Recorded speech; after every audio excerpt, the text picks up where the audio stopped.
छत्रपती संभाजीनगर शहरातील जालना रोडवरच्या सिडको ब्रिजवरती गॅस टँकरचा कठड्याला धडक लागून एक मोठा अपघात झालेला आहे। हा अपघात झाल्यानंतर या परिसरामध्ये सगळीकडे गॅस गळती सुरू आहे। गॅस गळतीवरती नियंत्रण मिळवण्यासाठी अग्निशमन दलाच्या जवानांकडून सातत्याने या गॅस टँकरवरती पाण्याचा मारा केला जातोय। आपण बघू शकता की ज्या कठड्याला हा टँकर धडकलेला आहे त्या ठिकाणी त्याच्या केबिनचा पूर्णपणे चेंदामेंदा झाला असल्याचं आपल्याला पाहायला मिळतं आहे।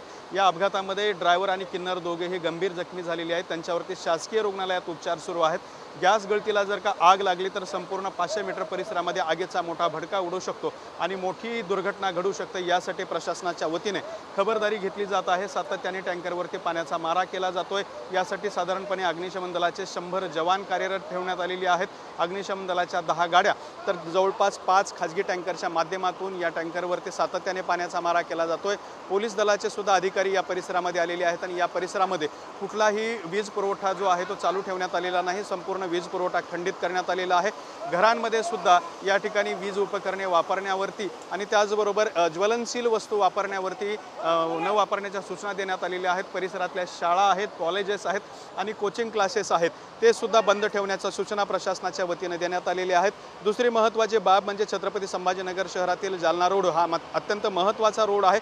मात्र या रोडवरती सुद्धा वाहतूक पूर्णपणे बंद ठेवण्यात आलेली आहे। कुठलीही दुर्घटना घडू नये, अपघात घडू नये याची प्रशासनाच्या वतीने खबरदारी घेतली जात आहे। 100 अग्निशमन दलाच्या जवानांच्या वतीने या टँकरवरची जी गळती आहे ती गळती होऊ नये यासाठी सातत्याने प्रयत्न केले जात असल्याचं आपल्याला पाहायला मिळतंय। कॅमेरामन अमित आडेसोबत दत्ता कानवटे, TV9 मराठी, छत्रपती संभाजीनगर।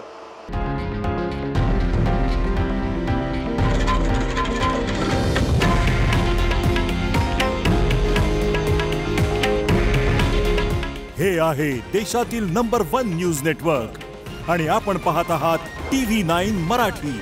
काळजी तुमची, हित महाराष्ट्राचं।